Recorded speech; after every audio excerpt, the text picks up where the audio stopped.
Warren Buffett and Business by Richard J. Connors. Book summary. Richard J. Connors is an investment advisor and owner of the investment management firm Connors. He introduced a course on Warren Buffett at the University of Washington. Main content. The work is a collection of letters written by Warren Buffett, businessman, sage of Omaha, to shareholders of Berkshire Hathaway. In it, he reveals his management fundamentals for sound business practices. Chapter 1, Viewing Shareholders as Partners. We view Berkshire shareholders as co-investors. The majority of shareholders accept long-term partnerships. They value Berkshire stock like Berkshire respects the companies it invests in. The financial fortunes of the shareholders will be in sync with the financial fortunes of Charlie and me.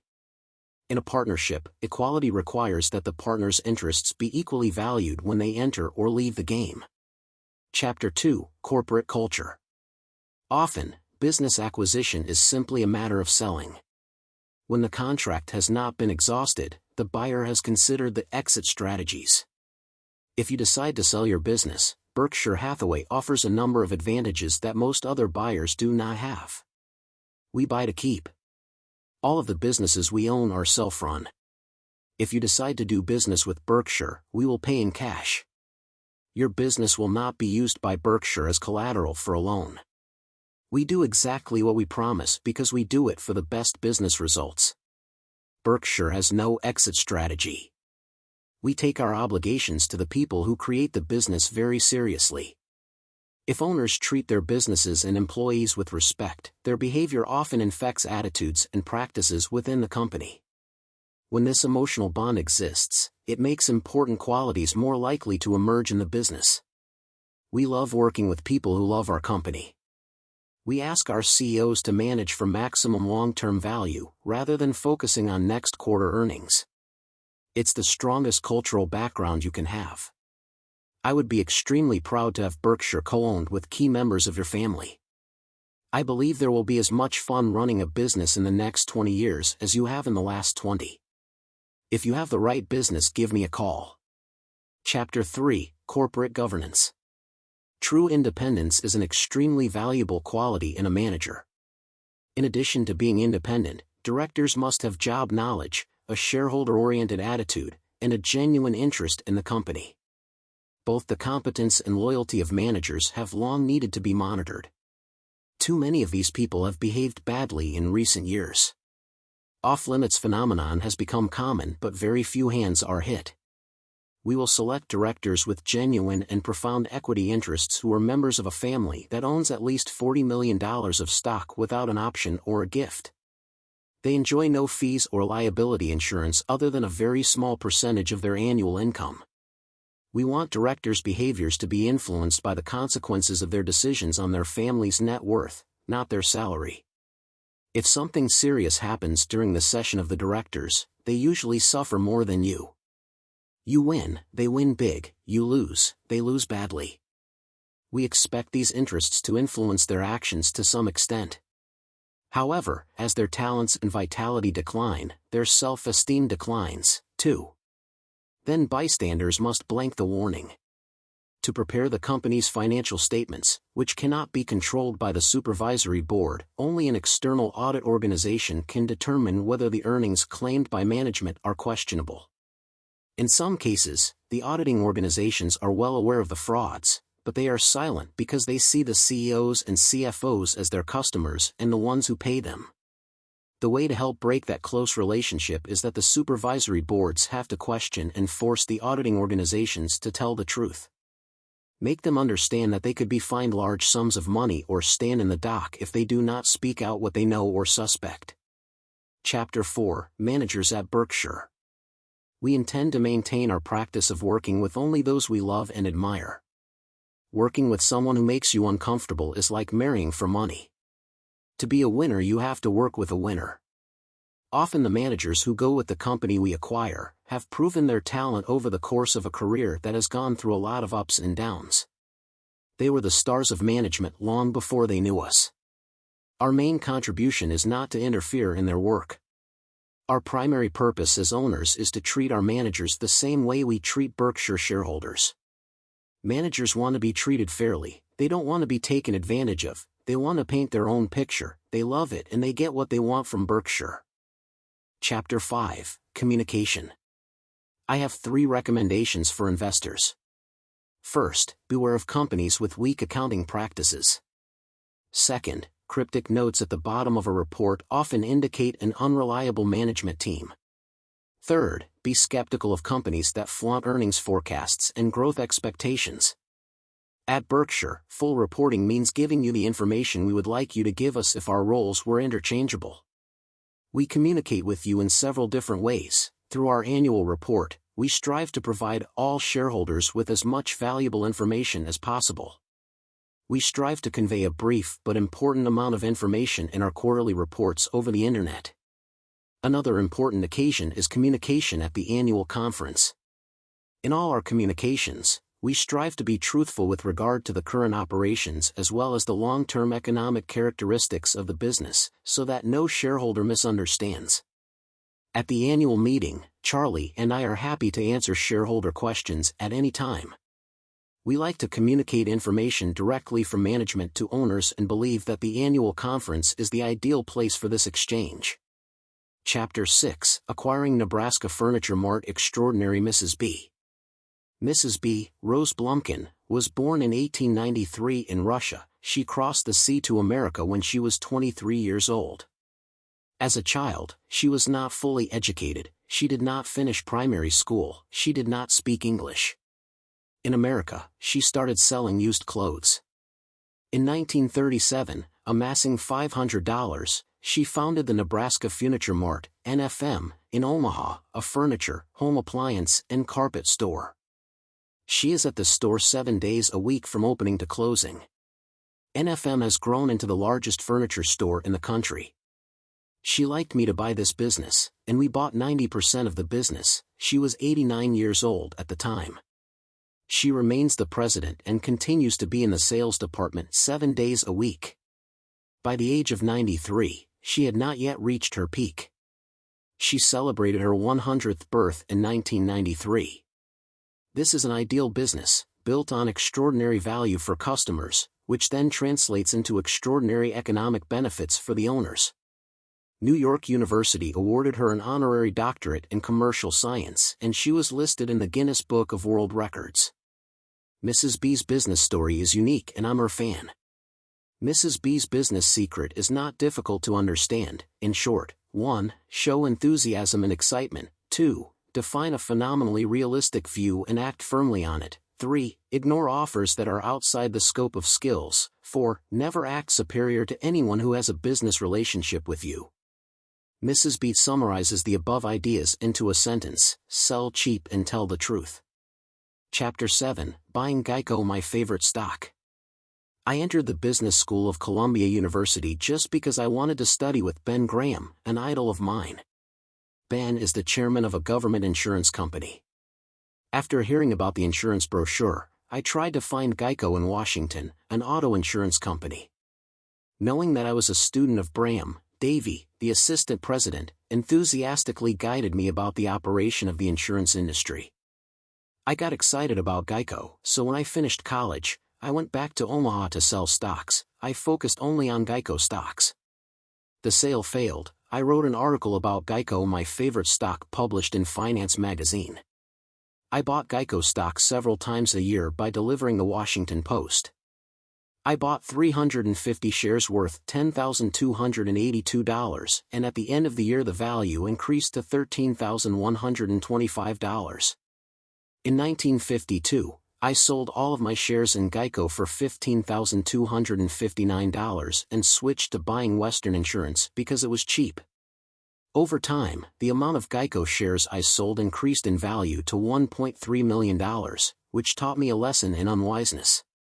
In particular, Geico has 2 talented managers, Tony and Lou, who skillfully run the company's operations, attracting insurance buyers.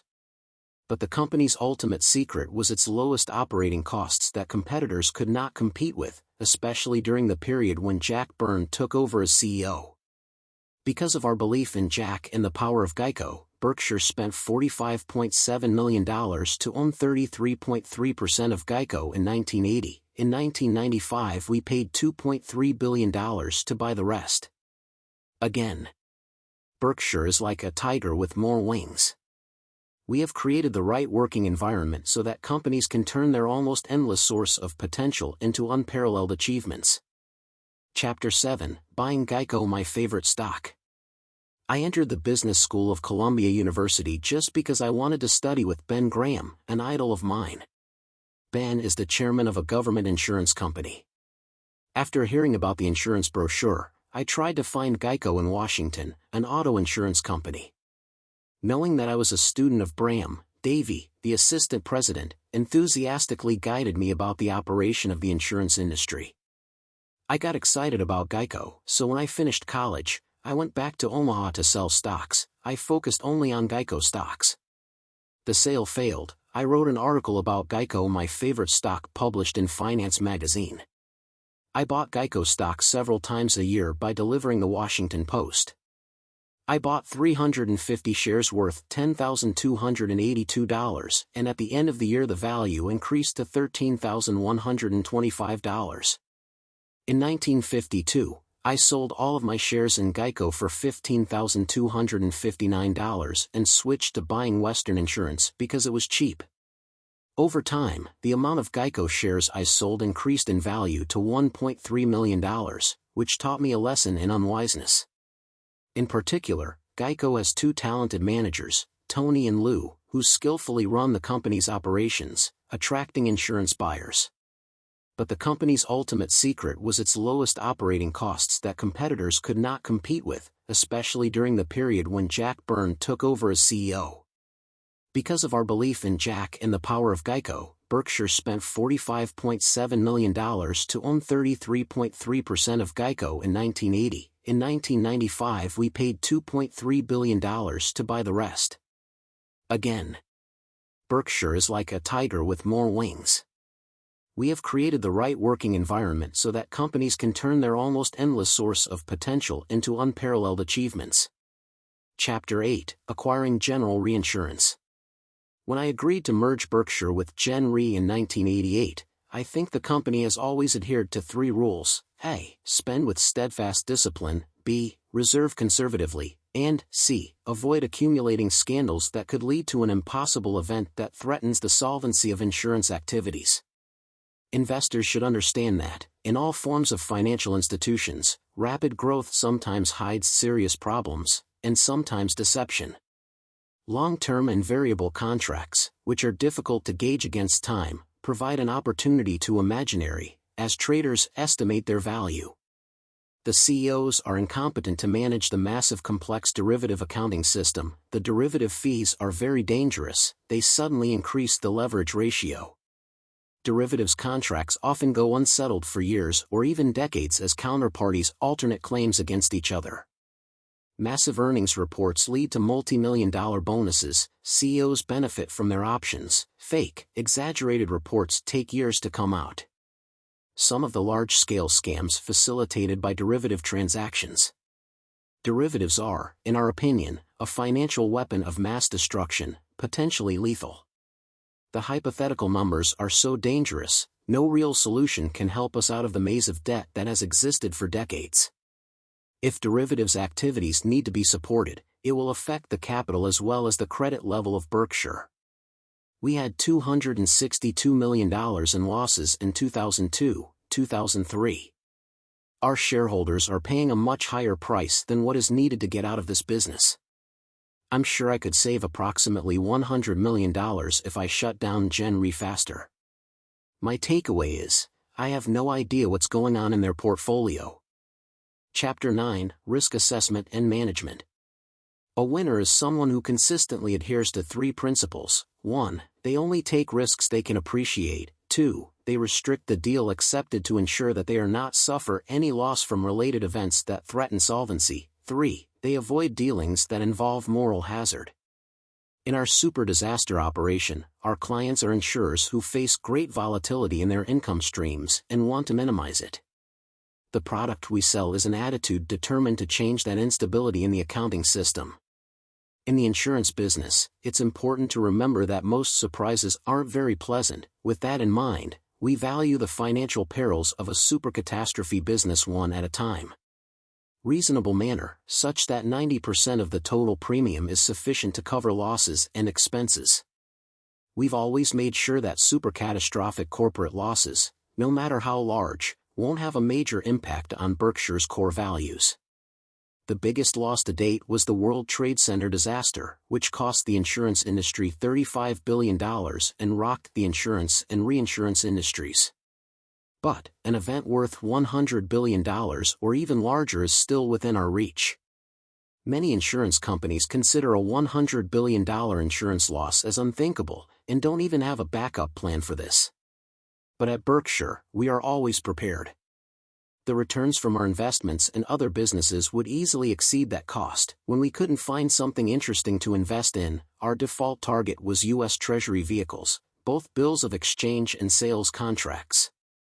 We will continue to have both the capacity and the interest to become the largest super disaster insurer in the world. Chapter 10: Salary and Bonus for Executives. At Berkshire, we want reward policies that are both easy to understand and in sync with what we want our colleagues to achieve. When using reward policies, they are always tied to performance results under the authority of a particular CEO. Berkshire employs a variety of bonus arrangements, depending on a number of factors, trying to keep it simple and fair no matter what. If a CEO bets 300 points, he will be rewarded when he scores 300 points, even if circumstances beyond his control bring Berkshire's operations to a halt, and when he reaches 150 points, he would not be rewarded if, thanks to the success of others, Berkshire's operations grew rapidly. We do not set a cap on bonuses and the ability to receive them, nor do we have a hierarchical structure and are not influenced by age and career factors. Chapter 11: Time Management. Your life is dominated by so many things that you really don't have a choice.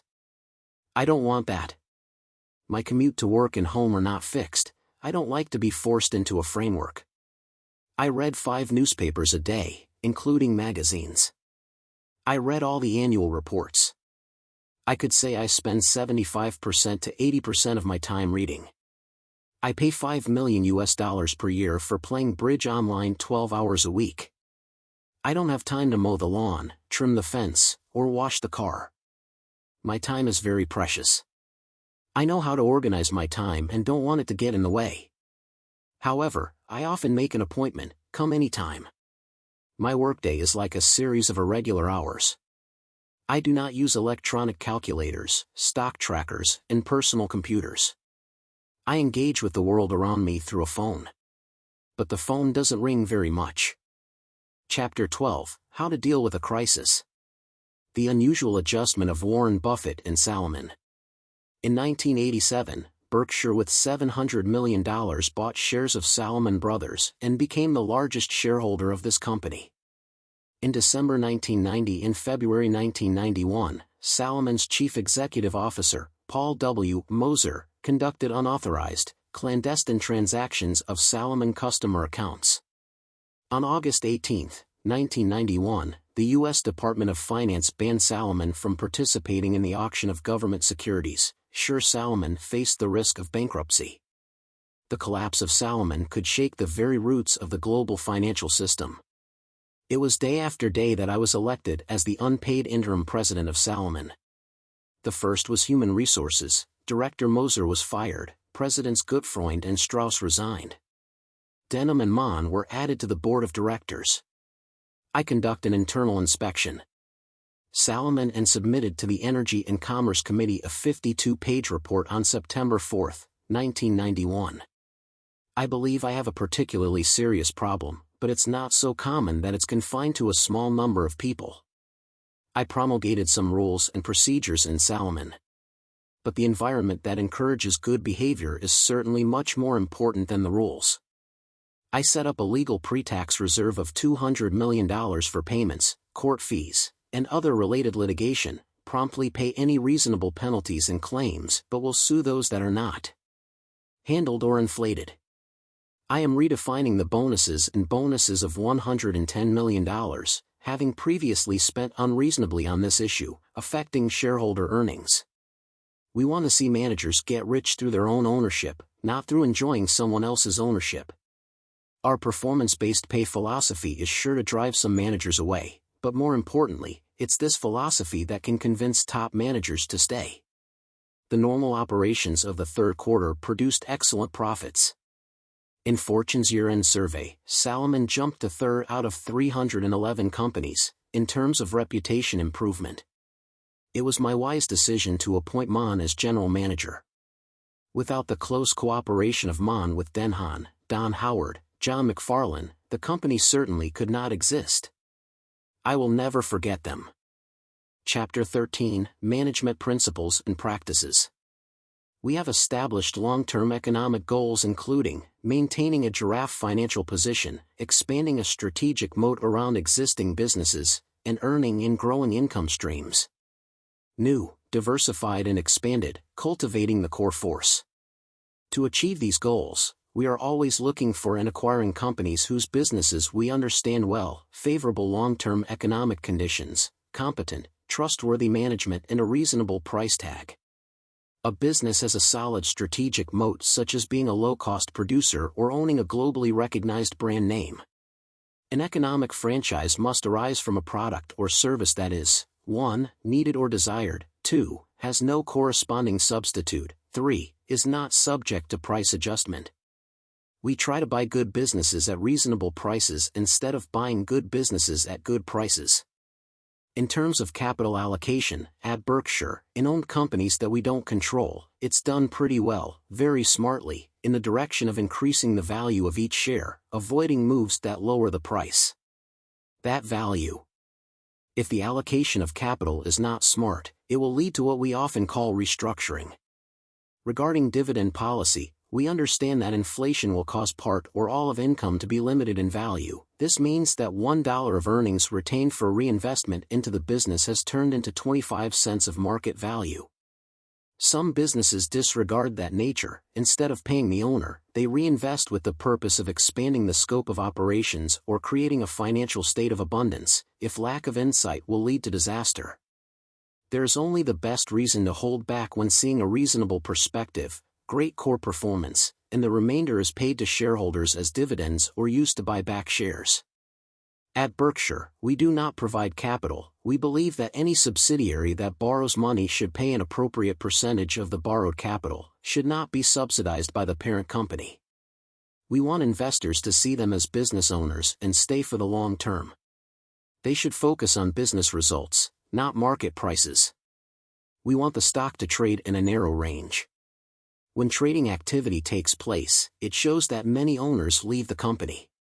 If we split the stock, we will attract a segment of low-end buyers. They only focus on stock price instead of business value. The managers at Berkshire run their businesses as the sole and exclusive property of their families. We believe Charlie's claims. To managers, tell me the bad news, the good news will take care of it on its own. When recruiting employees, we rarely look at resumes, focusing only on intelligence, passion and honesty. Personality is also an important factor. Independent thought, emotional stability, and erudition are essential conditions for long-term collaboration. Chapter 14, Management Behavior. In the management world, the biggest irony of corporate management is that it's easier for an incompetent CEO to hold on to his seat than an incompetent subordinate. When salespeople do not achieve the set sales, they may be fired, and the CEO's performance standards are rarely set. If at all, it is very confusing and complicated. Management behavior is even worse when it comes to restructuring or merger accounting. They deliberately focus on calculating numbers to deceive investors. They pumped up the stock price even though the business didn't bring the expected results. To explain this behavior, they say their shareholders will be hurt if the deal, i.e. equity, investment doesn't have the highest value, they argue, which is just what people do. At Berkshire, we're completely clean about these practices. If we let you down, we'd rather let it affect our own earnings than let it affect our accounting. Chapter 15, Mistakes I Made. My first mistake was buying control of Berkshire for cheap, knowing its business was not very promising. There is no initial advantage, low profit, but reselling will lose because of the maintenance fee. In fact, I learned this lesson several times. I bought the department store and 3 years later I sold it back at the old price. Through that, the lesson I have learned is that a good jockey will do well with a good horse, but not with a sick horse. My surprising finding is this: the importance of an invisible force in the business world is the organization imperative. This unbridled, at times conservative and foolish command guided business. So I reorganized Berkshire to minimize its impact. And later on, I knew I should join an organization with individuals I loved, trusted, and admired. I missed the opportunity to profit from companies that depend on secret inventions: Xerox, high technology, Apple, smart shopping, Walmart. We decided to buy 30 million shares of Family Mac, but after buying only 7 million shares, the price started to increase. An even worse mistake was pre-accepting the Dexter deal for $433 million in Berkshire stock, but its competitive advantage vanished rapidly after only a few years. Because using Berkshire stock makes this mistake more serious, costing Berkshire shareholders $3.5 billion. Maybe my dumbest mistake will happen in the future. But I always look back at the mistakes I made year after year. Chapter 16, Personal Investment. To invest, you don't need to be an expert on every company, you just need to be able to evaluate companies that fall within your range of competence. Over time, you'll realize only a handful of businesses can meet your standards. Therefore, when you see a standard business, you should immediately buy a large number of shares. Without straying from your mainstream, arrange a portfolio of businesses whose gross income increases over time, so that the market price of this portfolio increases as well. The true investor welcomes volatility, because an overly volatile market means that irrationally low prices are sometimes associated with strong businesses. In fact, people are happy that the stock price is going up. But in reality, only short-term sellers should be happy to see the stock price go up. Futures buyers should be happy to see the price drop. There are outbreaks of two super-contagious diseases of fear and greed, which are always present in the investment community. The timing of these epidemics is unpredictable, both in terms of duration and extent. We never tried to predict their arrival or departure. Our goal is much more modest: we show fear only when others are greedy and appear greedy when others are fearful. Chapter 17, Buffett, the Teacher. What I heard when I was 20 years old from people I wanted to hear changed my behavior. Now, when I talk to 20 people, they will ask me questions from their own thoughts. They really made it clear what they were thinking and facing.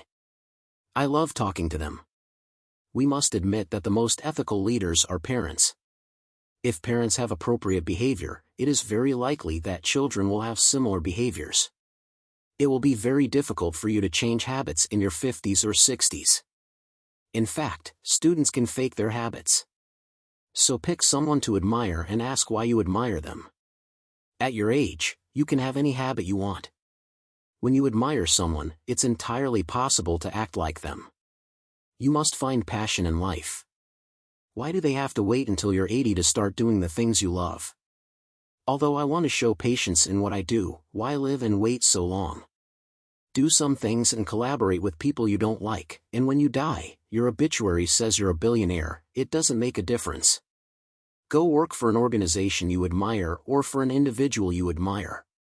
Investing in body, soul, and mind makes sense. An MBA can be very rewarding, but as long as it's what you bring to the classroom, it's an attitude of receptivity and a willingness to explore. Economics is interesting, that's how the world really works. In business school, you have to master two things: how to value a business and how to think about stock market fluctuations. You need to have a stable psychological state, have the attitude to separate yourself from the influences of the market. You must understand that honesty is a great quality. Without the love and respect of others, you are always a failure. It's the only thing you have to earn, because you can never buy it. The other two factors are intelligence and enthusiasm. Pete Kiewit of Omaha says, if you hire an employee who doesn't have the first quality, the latter two qualities will kill you, because without honesty they'll just appear stupid and lazy. Chapter 18, Humor and Stories. The elderly man crashes his supermarket trolley into the young man's trolley as they both go shopping. "Sorry," said the old man, "I lost my wife, was busy thinking about finding her." "I also lost my wife," said the young man, and suggested that they both search together, which might be more effective. The elder agreed and said, "So what is your wife like?" "She has gorgeous blonde hair, is tall, is wearing white shorts." "What about his wife?" The old man quickly, "Forget about her, we'll go find your wife." Abraham Lincoln used to ask, "How many legs does a dog have if you consider its tail a leg?" Answer, 4 legs. Because you can't turn a tail into a leg. Managers should bear in mind the assertion of this answer, even if an audit organization is determined to certify that a dog's tail is also a leg. Thank you for watching. Please subscribe, like and share. See you in next videos.